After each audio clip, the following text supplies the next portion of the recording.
Hey everyone, welcome back. Today we are going to be talking about atomic bombs, which is kind of a big deal because this signals that we have gotten to the end of World War II. So, just a quick recap. Last time we talked, you saw this strategy the United States used called island hopping, where we used one island as a base to attack the next. And then when we got that one, we used it as a base to attack the next one and used that as a base to attack the next one. So now we've gotten close enough to Japan that we can attack them directly. These two islands, Iwo Jima and Okinawa, are the two really important ones that we took at the beginning of 1945. And now we're going to use them to do our final attack on Japan. But wait, how are we going to do that? So today's major point is for you to be able to, by the end of the class, you should be able to say, I can judge whether it was right or wrong for the US to drop the atomic bombs on Japan. So you're going to judge whether it was right or wrong for the United States to drop the atomic bombs on Japan. And that's one of the things. I'm going to give you some of the facts about it, but it's up to you. There's not really a right or wrong answer. It's something that people still argue and debate about today. So that's up for you to decide. All right. So we're close enough to attack Japan. We could just put our troops on ships and just like we did on D-Day, land them on the edge of Japan and then march them up toward Tokyo, the capital, and try to take it over. Or we might have another option because we have a secret weapon, and those are the atomic bombs. And these were developed in this super secret project called the Manhattan Project by some of the most brilliant men in the world. This was led by Albert Einstein and these other brilliant scientists. There's Albert Einstein sitting right there. He is known as one of the smartest men to ever live. He may even be smarter than I am, which is pretty impressive. And this is our issue. It was estimated that we would lose about 1 million men if we invaded Japan. And you might be wondering, who the heck is that guy? Well, that's our president. President Truman decided to use the atomic bombs on Japan. And if you're wondering who President Truman is, because you're used to seeing Franklin Roosevelt, well, Franklin Roosevelt, unfortunately, had just died. And when the president dies, his vice president is going to take over. And that was Harry Truman. So he just becomes president, like he's a rookie, just became president, and he has this huge decision. Do we use our troops and lose a lot of them invading Japan, because we know Japan's going to fight hard, or do we use our secret weapon and kill loads of civilians, not just Japanese troops, but the women and the little children and the people that are just living their lives in the cities? So, spoiler, we use the bombs. On August 6, 1945, the United States dropped the atomic bomb on the Japanese city of Hiroshima, or Hiroshima. You can pronounce it either way. It's okay. Don't get all upset if someone says it a different way. So, Hiroshima, the bomb that was dropped on them was called Little Boy, and this killed over 135,000 people. That's a lot of people. And to be honest with you, that number, you might read other numbers if you look into this more, because nobody really knows how many people were really killed. We know that about 70,000 were killed immediately, just blown up, or what we call vaporized. Like their bodies just ceased to exist. They just were taken into dust. And in fact, people that were like sitting on stairs or standing against the wall, their bodies would just vanish and it would just leave a shadow of their body on those stairs or against the building. That's how powerful this bomb was. And it was called Little Boy because it was actually the smaller of the two major bombs that we had at the time.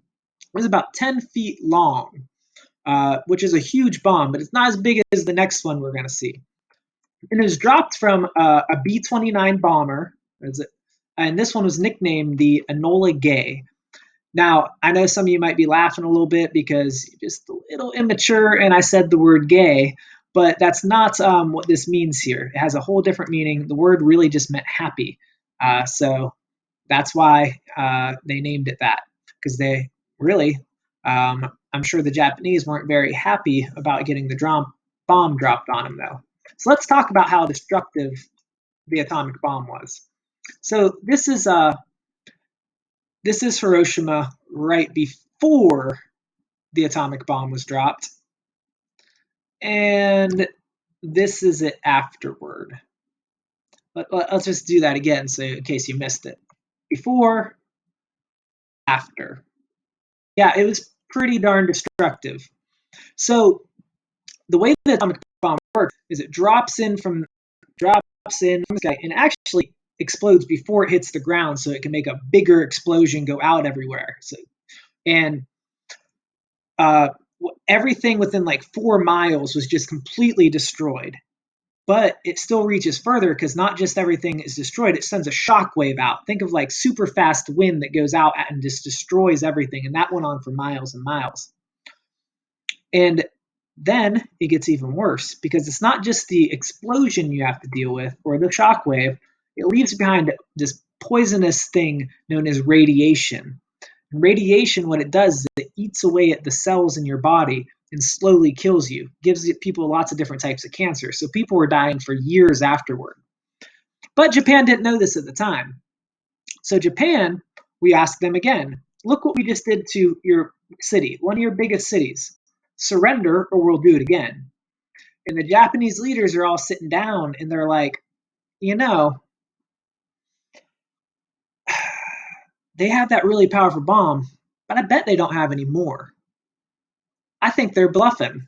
They won't do it again. They don't have any more bombs. There's no way. So we're like, yeah, we do. And on August 9th, just 3 days later, we drop another atomic bomb on the city of Nagasaki.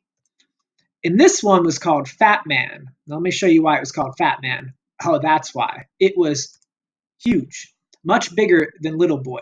It's really a more powerful bomb. It actually killed less people, most likely. Again, these are just estimates of the total deaths. But that wasn't because it wasn't more powerful. It was just because the differences in the cities. But these two bombs were actually a little bit different. That's why they look so different.